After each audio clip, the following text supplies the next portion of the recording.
તમને ખબર છે આ સંસારની રીત કે બધા સાથે રહેતા હોય, પ્રેમ પણ હોય, ઘરમાં રામ રાજ્ય પણ હોય, કોઈને જણાવવા પણ ન દે, પણ થોડીક પરિવારમાં ખેંચાખેંચી હોય, ઓલો ભાઈ આગળ વધી ગયો છે ને આપણે થોડાક પાછળ રહી ગયા છે, એની ઘરે દીકરાનો જન્મ થયો ને આપણે ત્યાં હજી નથી કાંઈ, આવી થોડીક મીઠી ખેંચાખેંચી દુનિયામાં રહેવાની અને રહેવાની આ 5000 વર્ષ પહેલાં હતું. ગાંધારીને એમ થયું કે કુંતાને દીકરાનો જન્મ આપી દીધો, હજી મારે દીકરાનો જન્મ નથી થયો, તો હસ્તિનાપુરનો રાજા તો હવે કુંતીનો દીકરો થશે. આ થોડીક મીઠી ઈર્ષા થઈ કેને? ગાંધારીને. પછી એનાથી ક્રોધ થઈ ગયો. યાદ રાખજો, બેલેન્સની અહીં જરૂર છે. ક્રોધ થયો એટલે પોતાના પેટમાં જે બાળક હતું ને એ પોતે સ્નાનાગૃહમાં ગઈ ગાંધારી. જો આ વાતની ખબર કુંતાને પડે તો ખરાબ લાગે. બેયમાં અતિ સ્નેહ હતો, દેરાણી જેઠાણી જેવું નથી, બેનું જેવું હતું, પણ ગુસ્સો આવ્યો એનું શું કરવું? કુંતાને ખબર પડી જાય. એટલે સ્નાન કરવાનું જે મોટો બાથરૂમ હોય એને સ્નાનાગૃહ કહેવાય. એ સ્નાનાગૃહમાં અંદરથી દરવાજો બંધ કરીને ગાંધારી ગઈ સ્નાનાગૃહમાં અને પોતાના 2 હાથની મુઠ્ઠી લઈ અને પોતાના પેટમાં 100 વખત મારી. લે લે એમ 100 ઘા કર્યા ગાંધારીએ.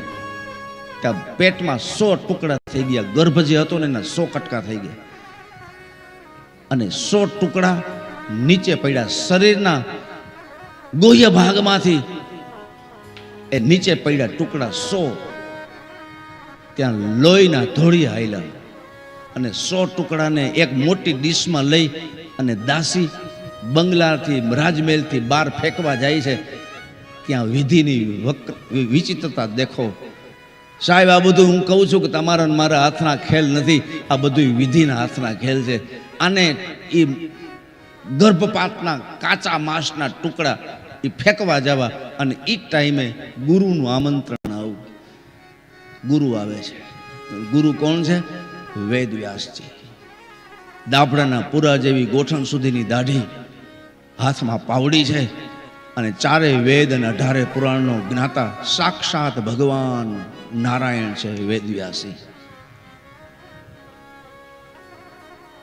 કૃષ્ણં નારાયણો વંદે, કૃષ્ણં વંદે વ્રજપ્રિયં, કૃષ્ણં દ્વૈપાયનો વંદે. કૃષ્ણં દ્વૈપાયનો વંદે, આ ઈ કૃષ્ણ છે. કૃષ્ણં વંદે પૃથાશ્રુતમ,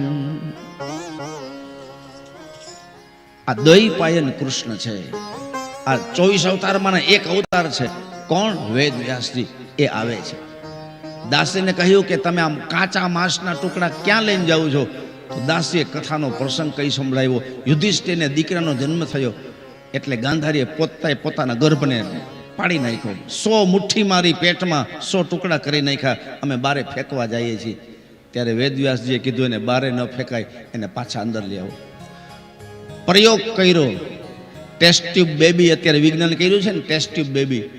શું છે એ ટેસ્ટ ટ્યુબ બેબી? એ ક્યાંની રચના છે? કેની શોધ છે? વેદવ્યાસજીએ એ જમાનામાં કીધું કે 100 ઘડા લઈ આવો.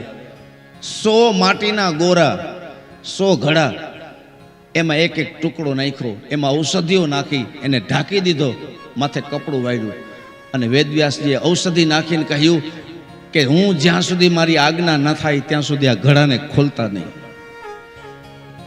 આમાંથી બાળકનો જન્મ થશે. એક નહીં 100, એક ઘડામાં એક ટુકડો નાખ્યો. પહેલો પ્રયોગ ટેસ્ટ ટ્યુબ બેબીનો વેદવ્યાસજીએ કર્યો હતો.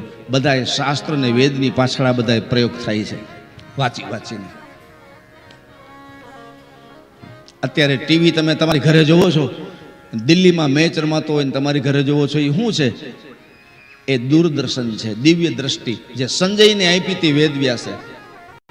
અને વેદવ્યાસની આપેલી આ દિવ્ય દ્રષ્ટિથી સંજય કુરુક્ષેત્રના મેદાનમાં ચાલતું યુદ્ધ રાજમહેલમાં દિવાલમાં દ્રષ્ટિ સ્થિર કરી ટીવીમાં દેખાય એમ ધૃતરાષ્ટ્રને કહેતા હતા. એ ટીવી તો ત્યારે શોધાઈ ગયું હતું. દિવ્ય દ્રષ્ટિ.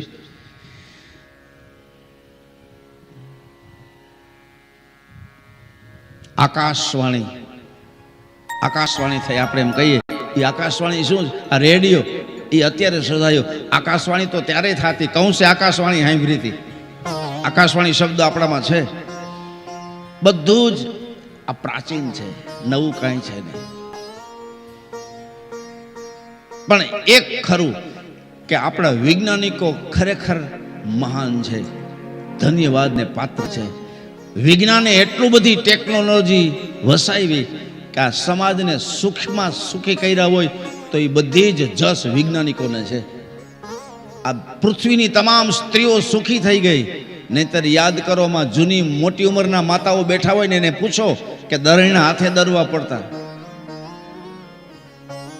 કપડા ધોવા પડતા હાથે નદીએ જઈને, હાથે દહીણા દરવા પડતા, કપડા ધોવા નદીએ જવાનું, અને ખેતીના કામ બળદ ઈ કરતા, હાથી હાલતું, હળ હાલતું. એટલું બધું કામ હતું ને એટલી બધી મુશ્કેલી હતી. હવે બધું વિજ્ઞાને આ બધા બનાવી દીધું. ખેતીમાં ટ્રેક્ટર આવી ગયા, કટર આવી ગયું, ટેકનોલોજી આગળ વધી. ઘરમાં બધા મશીનરી આવી ગયા. સ્વિચ પાડો એટલે પાણી ભરાઈ જાય, સ્વિચ પાડો એટલે કપડાં ધોવાઈ જાય, સ્વિચ પાડો એટલે રસોઈ થઈ જાય. આ બધું જ વિજ્ઞાનને આધારિત છે. ધર્મની સાથે વિજ્ઞાનને પણ માનો, વિજ્ઞાનની અવગણના ન કરો. વિજ્ઞાને તમને મને સુખ આપ્યું છે, અને સુખ જેને આપ્યું હોય એને થેન્ક યુ કહેવાનું હોય. આપણા વૈજ્ઞાનિકોને બધા થેન્ક યુ છે.